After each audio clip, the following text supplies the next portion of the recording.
Hola, soy Miguel Ángel Mendoza, maestro del Taller Central de Fotografía del Instituto Politécnico Nacional.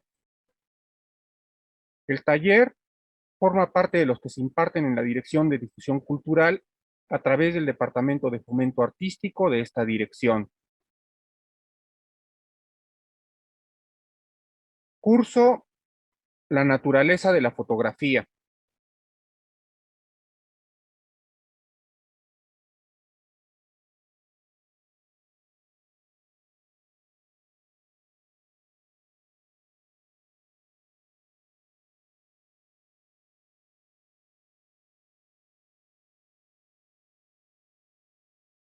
Clase 3.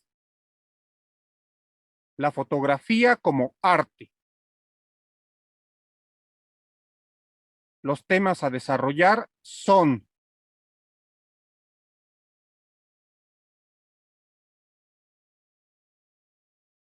definición de arte,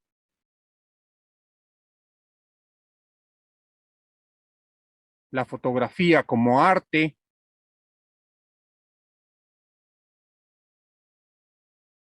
y la fotografía como medio.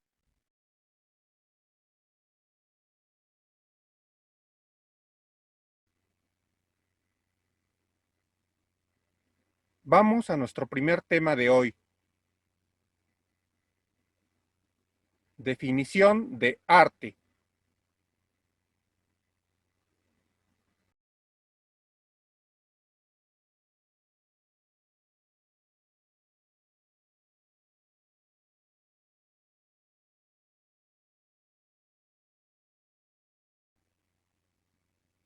Para comenzar, veamos algunas definiciones de arte.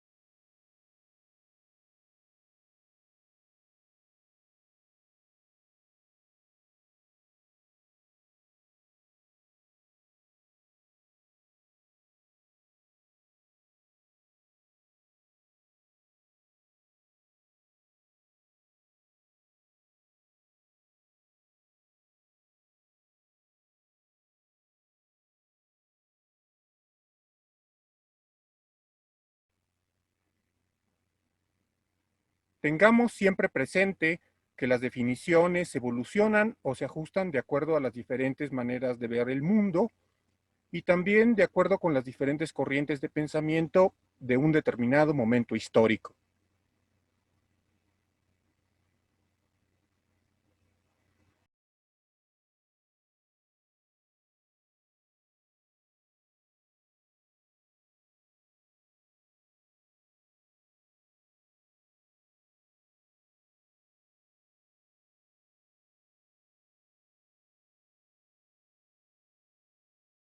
La fotografía como arte.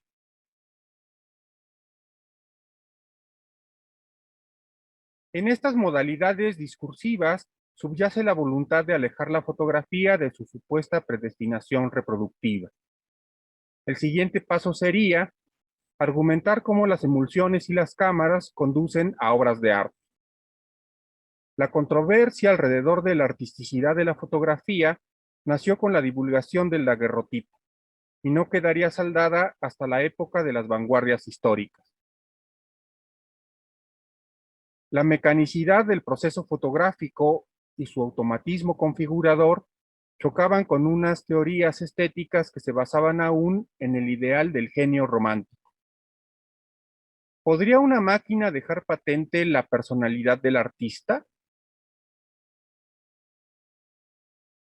En los albores del nuevo invento, incluso intelectuales progresistas sospecharon que el procedimiento mecánico de la fotografía representaba un intento de la industria para reemplazar el trabajo manual del artista con la producción masiva de imágenes baratas. La proliferación de imágenes fáciles de obtener iba a mistificar la sensibilidad artística, originando el kitsch, un arte popular en conflicto con el arte noble.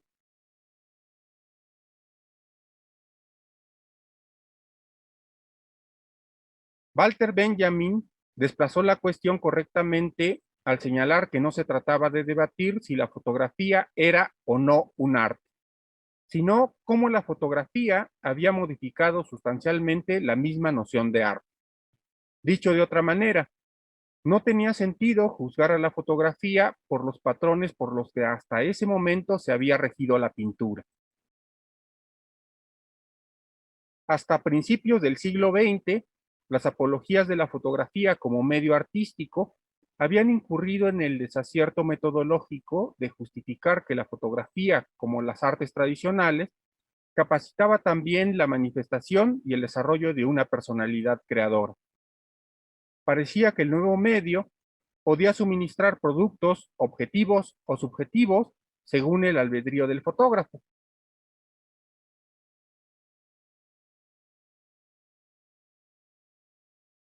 En 1889, Peter Henry Emerson razonaba que, como cualquier otro tipo de imagen, la fotografía puede servir para suministrar información, función científica, o para suministrar placer estético, función artística. Cabía así una doble articulación gnosiológica. Por un lado, un uso orientado a potenciar nuestra capacidad mnemotécnica y de transmisión de información, la fotografía documental, y por el otro, un uso orientado a potenciar nuestra experiencia sensible, intensificando la visión, la fotografía experimental o artística. Sin embargo, parecía que ambos aspectos eran irreconciliables.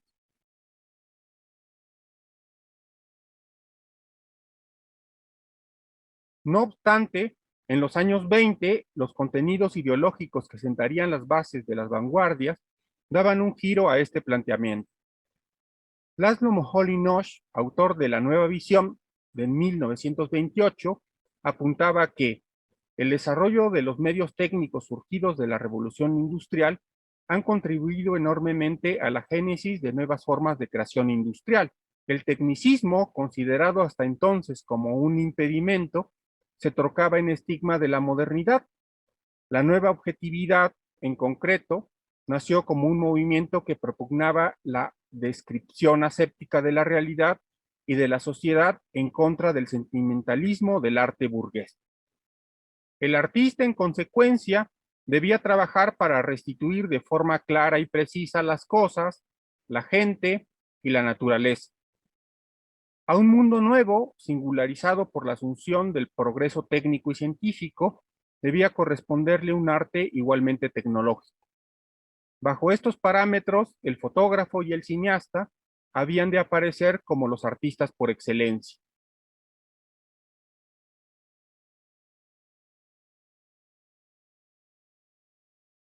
Históricamente, esta euforia por identificar el medio fotográfico como un exponente avanzado de las propuestas estéticas no se ha repetido hasta finales de los 70 y principios de los 80.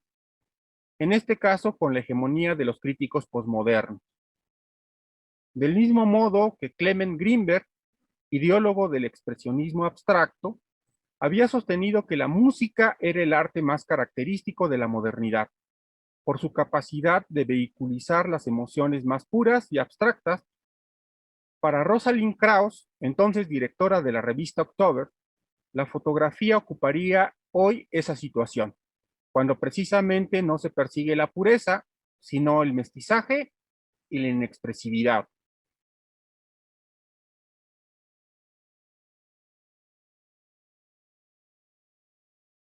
Pero al margen de los avatares de la doctrina estética en el curso del tiempo, cualquier consideración moderna sobre el hecho artístico debe asimilar las múltiples perspectivas teóricas de que hoy disponemos, contemplando no solo la evolución de las ideas estéticas mismas, sino también su dimensión social e histórica. Por un lado, artisticidad, se podría aducir, es un atributo que concede la historia. Por el otro, tomando prestadas ideas que Roman Jakobson nos brinda en su teoría de las funciones del lenguaje, la acción del artista correspondería a un uso poético del lenguaje, concentrando la atención en la forma en que son producidos estos enunciados, y o un uso metalingüístico, o utilización del lenguaje para referirse a sí mismo o para hablar de los otros lenguajes.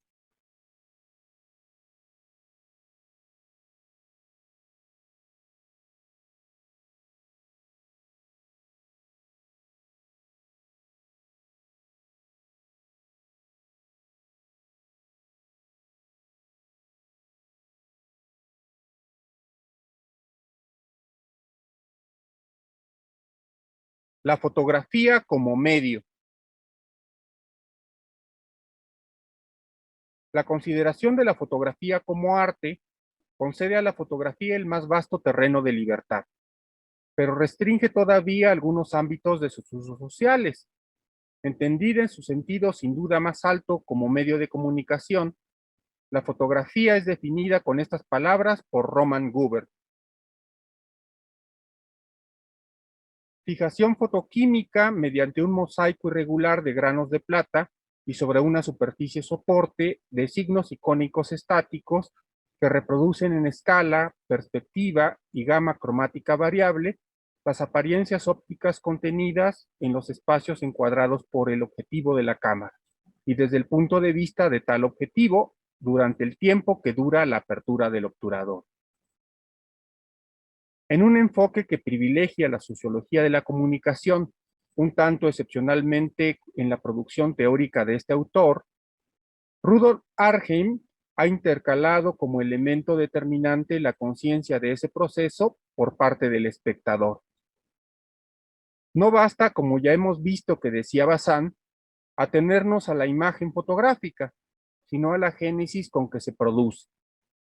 La fotografía, dice Arnhem, adquiere sus propiedades únicas no solo merced a sus técnicas de registro mecánico, sino al hecho de que suministra al espectador una clase específica de experiencia, que depende de la asunción de su origen mecánico. La paradoja, así, es que la principal característica de la naturaleza fotográfica no reside en ella misma, sino en algo externo, como es la actitud y disposición del espectador.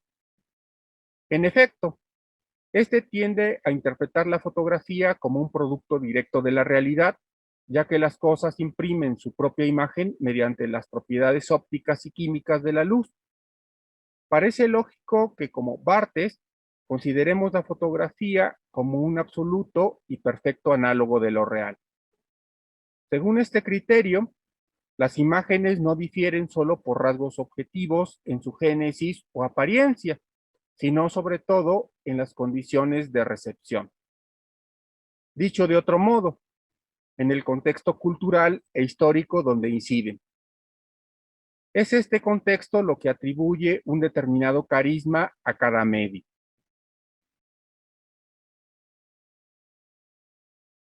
Esta corriente de pensamiento profundamente implantada en la opinión general ha prevalecido, aunque con ligeros matices, hasta la fecha, legitimando el valor documental de la fotografía. La estabilidad funcional de la fotografía se ha basado en el realismo, es decir, una ideología de representación que pretende captar la realidad sin interferencias. De ahí la mayoría de los espacios de lo fotográfico, desde la fotografía de prensa al álbum familiar, desde la tarjeta postal a la valla publicitaria.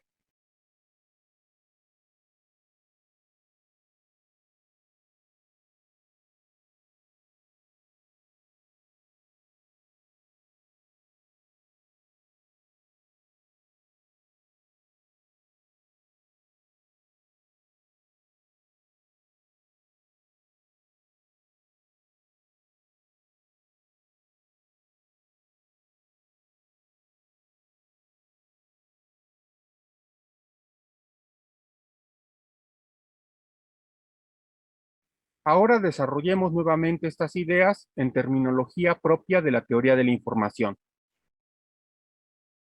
Partimos de un fragmento de la realidad visual que un artista, codificador primario, desea usar para comunicar con un mensaje icónico a un espectador, receptor.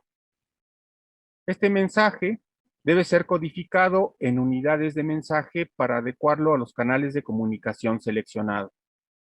Y este proceso ordinariamente involucra un codificador secundario, un técnico, a no ser que el canal permita directamente la autogeneración de mensajes. La fotografía y más tarde sus tecnologías aliadas tendían a obviar los códigos de transmisión, ya que el mensaje, como se ha ido repitiendo, se deriva por génesis automática y directa de la realidad visual, sin manipulaciones intermedias.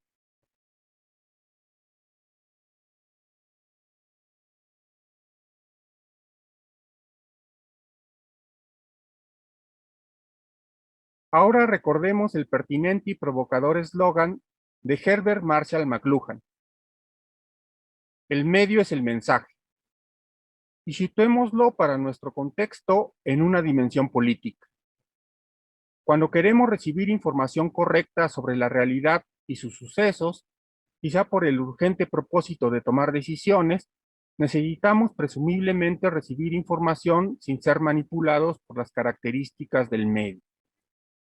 Ya no podemos recibir información de algo sin la mediatización de un canal y de un código.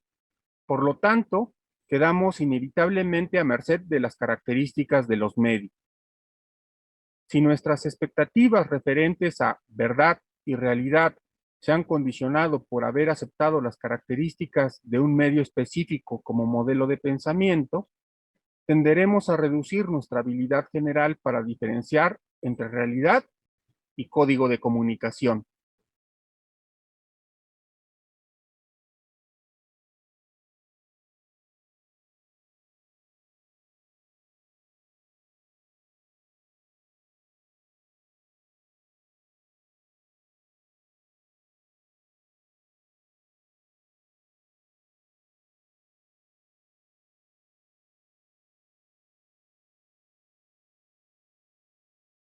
Tarea 3.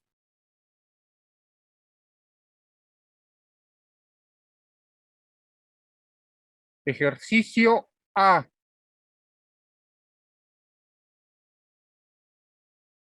Realizar 3 fotografías de los siguientes temas: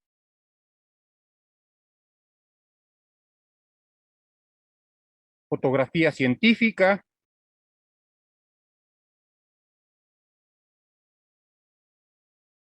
y fotografía de arte o artística.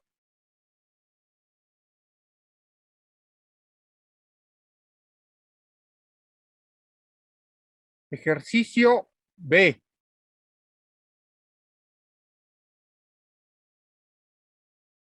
Realizar 3 fotografías que representen los siguientes aspectos fotográficos: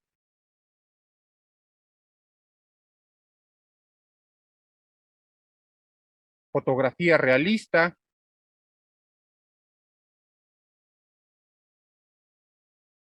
y fotografía como medio.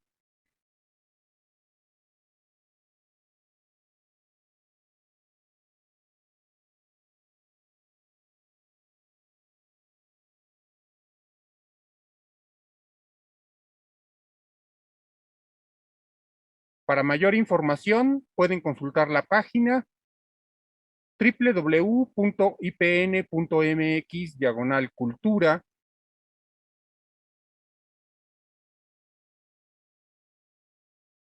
o seguirnos a través de las redes sociales del instituto.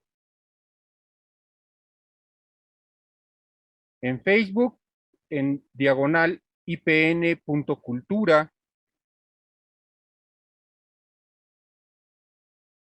en Twitter, en @IPN_cultura,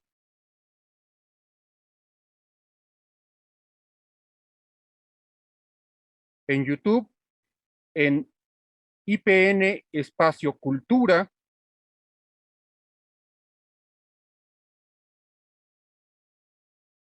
o también pueden seguirnos a través del hashtag El Poli es Cultura.